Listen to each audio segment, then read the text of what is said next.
Sobre esse assunto, a gente conversa agora com a nossa repórter e analista também, Tainá Falcão, de Brasília, que ela tem aí informações de bastidores, não é isso, Tainá? Isso, Leandro. Bom, eu fui saber qual era a repercussão desse requerimento e a possibilidade de votação num prazo breve pela Comissão de Assuntos Econômicos. Consegui conversar com o presidente, o senador Vanderlan Cardoso, e ele me disse que muito provavelmente na próxima reunião, recebendo esse requerimento que ainda não está nas mãos dele, ele vai colocar em votação. Provavelmente na próxima terça-feira isso deve acontecer. Aproveitei para conversar com ele sobre o ambiente para que esse requerimento prospere. Há sim uma possibilidade de acordo até para fechar uma data para novamente Roberto Campos Neto estar no Senado, como aconteceu da outra vez, por meio de um convite. Foi tudo feito de forma muito educada daquela vez em que ele se propôs a trazer explicações aos senadores. Agora, quando eu questionei sobre o ambiente para rever a autonomia do Banco Central, o que eles estavam achando sobre essa subida de tom do governo, agora com a aderência de novas frentes ao discurso do presidente Lula contra a taxa de juros, ao Banco Central e a Roberto Campos Neto. Aí o presidente da CAI coloca um freio, diz que, por exemplo, não há respaldo neste momento para fazer qualquer tipo de ajuste nessa lei que prevê a autonomia do Banco Central, né? Lembrando que, recentemente, essa ideia que logo no começo, quando vinha sendo ventilada somente por uma ala do PT, principalmente aquela ala mais raiz, ligada à presidente do partido, Gleisi Hoffmann, os auxiliares do presidente Lula pediram freio nesse assunto, que não ficassem falando sobre rever a autonomia do Banco Central, que isso não era um tema que pegava bem e que geraria muito desconforto no momento que o governo estava se compondo, né, se formando. Mas agora é uma voz de dentro do governo que está propagando essa ideia, de dentro do Planalto, da cozinha do presidente, a exemplo do ministro da Casa Civil, Rui Costa. Ele recentemente esteve junto com deputados no almoço e falou sobre essa possibilidade de ser revista essa lei que trata da autonomia do Banco Central, em outras palavras, fazendo sugestão a isso. Lembrando que há uma possibilidade do presidente Lula, se for da vontade dele, apresentar um pedido de exoneração que precisaria ser chancelado ao Senado. Daí porque eu perguntei ao presidente da Comissão de Assuntos Econômicos se um pedido com esse teor prosperaria ou não, e a palavra dele é de que não há respaldo no Senado Federal para que essa lei seja revista, que eles podem novamente ouvir Roberto Campos Neto, mas rever a lei que trata da autonomia do Banco Central, não. Assunto que vai render e muito. Bem, e o deputado federal Lindenberg Farias, do PT, protocolou uma denúncia no Conselho Monetário Nacional contra o presidente do Banco Central. Lindenberg argumenta que Campos Neto não está cumprindo os objetivos do BC de crescimento econômico ao manter os juros em 13,75% e pede que o Conselho avalie a possibilidade de pedir a exoneração do presidente do Banco Central. Em entrevista à CNN, o deputado federal afirmou que não há explicação para manter a Selic no patamar em que está. Vamos ver. A lei que instituiu a autonomia do Banco Central fala na possibilidade de afastamento do presidente do Banco Central. Para isso, o Conselho Monetário Nacional tem que acionar o Senado, que com a maioria de 41 senadores pode afastar o presidente do Banco Central. Eu, sinceramente, acho que o que está acontecendo no Brasil é inaceitável. A inflação despencou. A inflação estava em 10% e caiu no acumulado dos últimos 12 meses, está em 3,94%. Vocês estão vendo a grita do varejo. A empresária Luísa Trajano, na frente do Roberto Campos Neto, fez um desabafo, dizer, as empresas estão quebrando.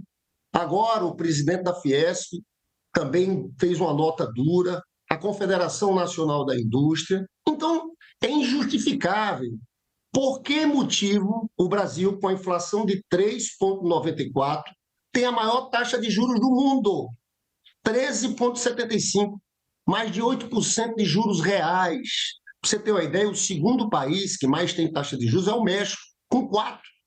A maior parte dos países do mundo, os juros estão ali, zero, juros negativos.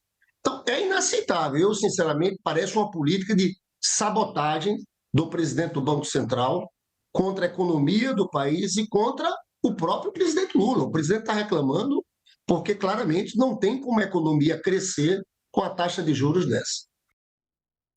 Vamos aqui a análise, começando com o Vitor Irajá, da revista Veja. Vitor, como é que você vê esse cenário? Leandro, eu vejo, na verdade, separo em dois tópicos aqui. Uma delas é a narrativa política. A gente vê o presidente Lula mantendo essas críticas ao presidente do Banco Central, Roberto Campos Neto. A gente vê até mesmo o Haddad, que tem se mostrado uma figura ponderada e de diálogo, também elevou o tom das críticas ao presidente do Banco Central. A gente viu, inclusive, Geraldo Alckmin também criticar o presidente. A gente viu agora as falas do Lindenberg Faria. Então, assim, isso, na verdade, faz parte da narrativa política.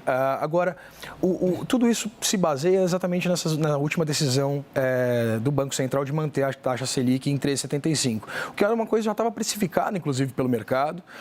Na verdade, o que decepcionou o mercado foi que, no comunicado do Copom, eles esperavam uma sinalização mais clara de que a taxa de juros vai começar a cair a partir de agosto, da reunião de agosto. Na verdade, houve uma comunicação menos clara, né? Acho que o mercado esperava que a sinalização fosse mais clara do que colocado pelo Copom, mas a gente vai ter uma noção maior também disso a partir da ata que vai sair na terça-feira. Só que essas críticas ao Roberto Campos Neto, essa movimentação toda, eu acho que ela tem base como um discurso político, mas isso, na verdade, faz parte de uma estratégia do governo, desde o começo do governo, né, de encontrar ali um culpado por um possível baixo crescimento, que não foi o que a gente constatou no primeiro trimestre, que os resultados vieram, inclusive, acima das expectativas, resultado de 1,9% do crescimento do PIB. Então, eu não vejo muito sentido em fomentar ainda essa discussão. Acho que só causa mais instabilidade para o país. E, em paralelo, a gente, conversando com deputados, a gente vê que não tem disposição nenhuma por parte, por exemplo, do presidente da Câmara, Arthur Lira, em negociar e discutir, revisar matérias aprovadas nos últimos governos, tanto o governo Temer quanto o governo Bolsonaro, como a autonomia do Banco Central, por exemplo. Sila?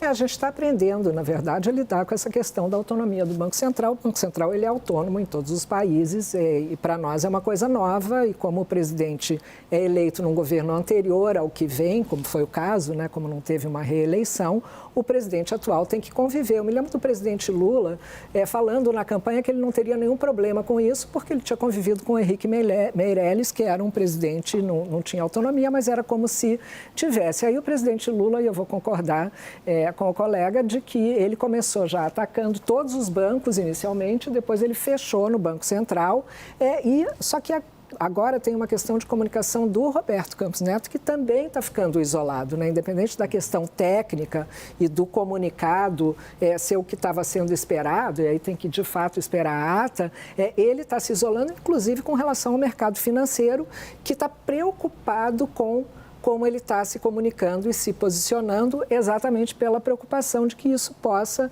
interferir na própria autonomia do Banco Central, que eu não acredito também que há interesse ou que há uma decisão, uma maioria para fazer isso, mas está se criando um clima e trazendo aqui para as minhas pesquisas, isso tem apoio total da população. Na questão do juro, a população está sentindo isso, as pessoas sentem isso no poder de compra, em tudo, e isso, inclusive, é um dos temas que une pessoas que votaram em Bolsonaro e pessoas que votaram em Lula. Acham que sim, o governo deveria poder interferir na taxa de juros. A questão do financiamento, você tudo. tentar comprar um apartamento, exatamente. Fica tudo mais caro, Exatamente. Quem tem dívida. Luiz Helena Trajano traz isso, traz a aflição do varejo, quer dizer, as pessoas com problema ali no tal do carnê, no boleto. Então, Eu sinto, Leandro, que a preocupação do mercado ela foi pontual, porque ela esperava uma sinalização mais clara. Sim. Eu acredito ainda que há a possibilidade da redução da Selic a partir de agosto. Sim. Alguns analistas já estão falando, na verdade, que agora vai começar apenas em setembro. Uhum. Mas eu senti que a grande frustração do mercado com a decisão, com o comunicado do Copom, não foi referente, obviamente, à manutenção, que já era algo precificado, mas a falta de uma sinalização clara, de de deixar assim quase explícito que a partir de agosto... Exato. Ali, né? Alguma coisa. Mas houve as palavras parcimônia ali, o uso da palavra parcimônia. Ele deu indicações de que a gente está próximo a esse ao início das reduções. E estamos, de fato.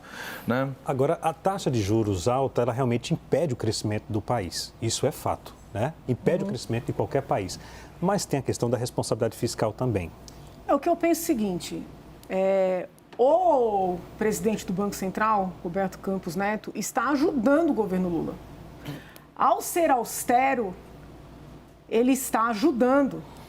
Porque alguém pensa que a inflação teria recuado se a política do Banco Central fosse diferente? Então, não é assim essa análise, com todo respeito, que o deputado Lindbergh acabou de fazer. Como a inflação está baixa, agora tem que derrubar os juros.